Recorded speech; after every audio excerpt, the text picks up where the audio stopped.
Welcome to another enlightening episode of Inner Peace, Better Health. I am your host, Eric, and today we have an extraordinary guest with us, Aaron French. Aaron is a psychic medium, Akashic reader, and spiritual practitioner with over 30 years of experience.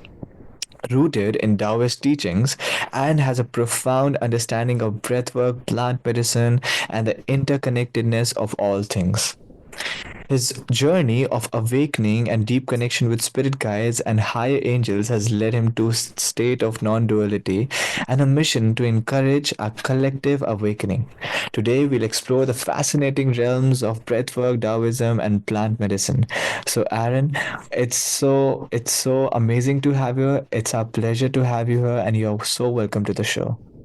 Thank you so much. It's great to be here. Yeah. So, Aaron, let's start with the breath work. How did you first discover the power of breath work in your spiritual practice?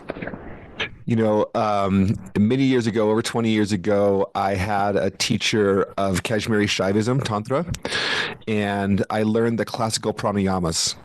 And this was the first time that I really had a deep and solid introduction to the power of breath through this lineage. And we did breath work to center our energy. We did the pranayamas to expand our energy and also to transform energy to be able to, for example, integrate and utilize more dense, difficult energies into more refined forms that we could use for our spiritual growth. So I got a really solid foundation in the pranayamas, the classical pranayama techniques. And from there, I became really curious around what else the breath could do.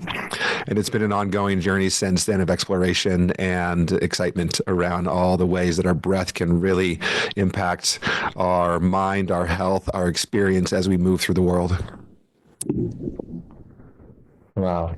Wow. So, can you describe a specific moment when breath work had a profound impact on you, like one significant experience that you remember, something like that? Mm. I mean, I think it would be, early on when I experienced the first time the power of breath as the primary driver for changing my consciousness. Right.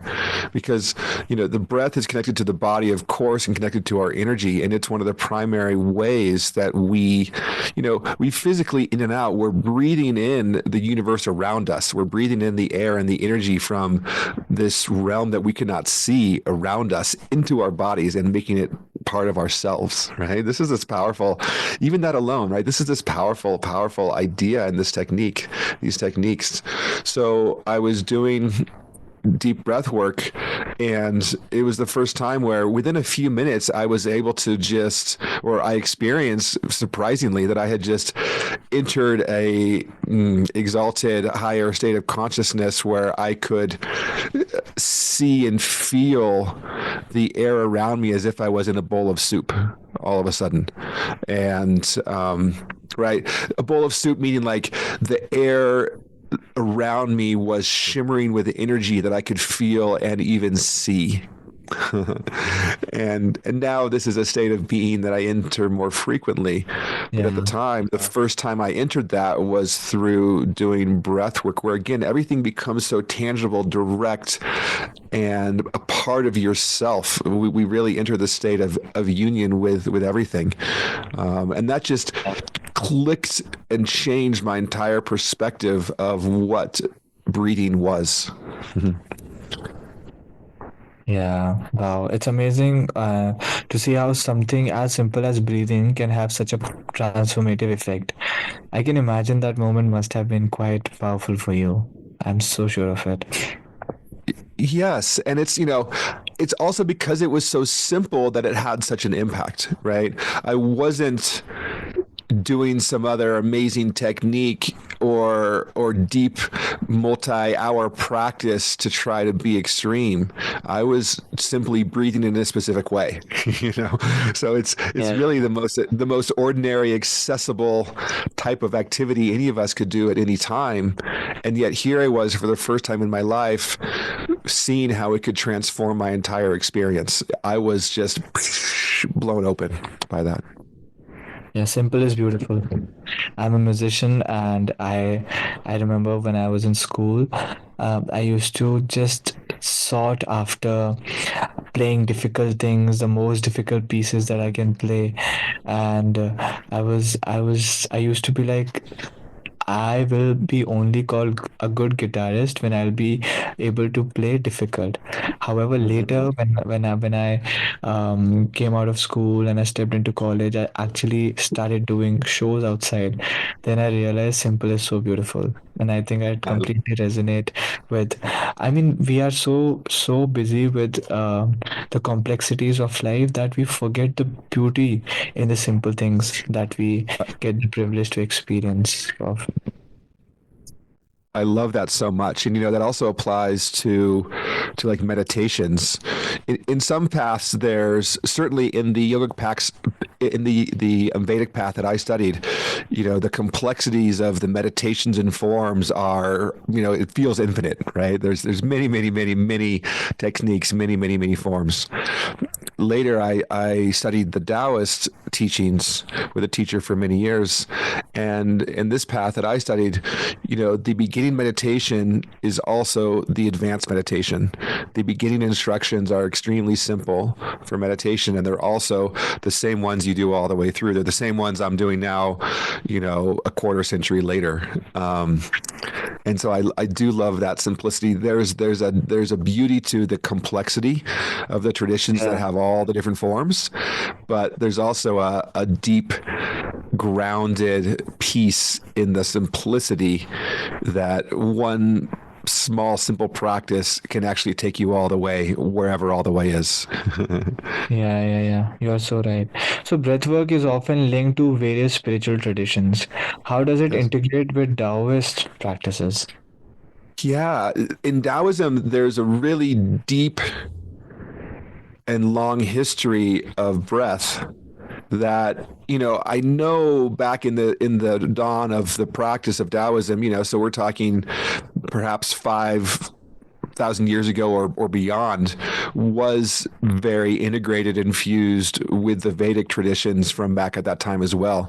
But since then, it's diverged and become its own entity. So, for example, there's many ways to breathe in Taoism. You can breathe vertically, horizontally, in all the directions, and you can also, for example, a really powerful way to breathe, which is sort of new to me outside of this tradition, is breathing through every single pore in the body, for example, and then breathing in through every single pore in the body. And really feeling the energy of what that does to our breath versus focusing on breathing in and out of our mouth and nose. And primarily, we're talking about the energy of breathing in and out through every pore of the body. But there is actually, as we deepen into this, there is actually the transfer of air, of oxygen, through our cells. There is truth to it scientifically as well. So when we breathe in these ways, in these more expansive ways that are directional and they're beyond the lungs and mouth and nose, it really opens up the energy across the body in ways that are entirely different and novel and sort of soften our energy into the vastness of our connection with all things. Yeah, yeah. So, are there any particular Taoist breathwork techniques that you find especially effective? I mean, so especially effective for what, right? Especially effective for what purpose? So there are, for example, there are whole ranges of Taoist techniques that are breathing with the various movement practices across the different Taoist traditions. And so there's breathing techniques for energizing and activating and empowering our energy for certain types of motion and certain types of experiences. The ones I primarily do are the breathing techniques for connection and the breathing techniques for grounding and conscious awareness. And there's a number of techniques. Most of them that I practice are centered around breathing the focus of the breath from the mouth or nose down into the heart wisdom, down into the heart space. And when we move the awareness of our breath down into our heart space, we take the breathing process deeper into our bodies and also deeper into our energy. And that shift alone, right, shifting the focus of, oh, I breathe into my nose, to, oh no, I breathe into my heart deep in the body, that shift alone can really be profound and change everything, for example. Yeah, you're right. You're right. So, moving on to plant medicine, what role has it played in your spiritual journey? You know, so most broadly, I feel like plant medicines and also the fungus, the mushrooms, they're beautiful allies, right? In all these traditions, and certainly my experience of spiritual growth, and I didn't expect this at first, but what I've experienced is that everything in the earth is alive. And this is just from, years of meditation even without the plant medicines. Everything on the earth becomes alive and vibrantly and connected to us the deeper we go into our spiritual path. And from that perspective, when we interact with plant medicines, we're interacting with a live spirit who is here with energy to teach us, who is here with energy to guide us and show us the way. One of the Taoist practices that I've learned is that, or techniques that I've learned is that there's in this one tradition a map of 12 states of consciousness across the human experience. And from one perspective, the plant medicines just open all the doors between all these different states of consciousness so that we can move freely around all the realms of experience. But then, so we're shown how we can move into more expanded states of consciousness through the use of these medicines, these plant allies. But then at the same time, we have to then go back and continue to do our own work to move along the path and be able to ground in each of these different levels. So they can show us the way and they can remove some blockages and they can certainly do some energetic healing for us. And then we also need to continue to do our own work through all the other modalities that we're using to continue on the path ourselves. Yeah. Yeah. So there are many misconceptions about plant medicines also. What are some common myths you would like to dispel?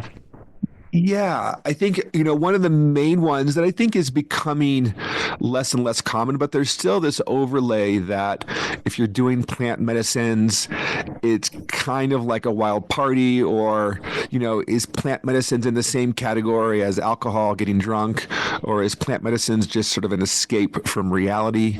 Or are you just sort of being irresponsible and doing something wild and scary? These kind of things. When in fact, these medicines have been used by indigenous cultures around the world in a number of ways for thousands and thousands of years beyond our recorded history.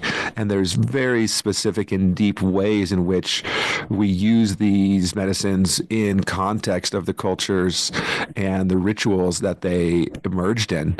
And when we do this with deep intention and integrate them into the rest of our practice, they can be an incredible catalyst to, again, awareness and opening our mind and changing our perspective of what's possible as we move through life. They're really, they can be deeply grounded, integrated, safe, and nourishing for us. They don't have to be wild, crazy, scary experiences, which is sort of how they're often portrayed in like popular media and etc. Yeah. Well, thank you so much, Aaron, for sharing your wisdom and experiences with us today. It's been an enlightening conversation, and I'm sure our listeners have gained a lot of valuable insights.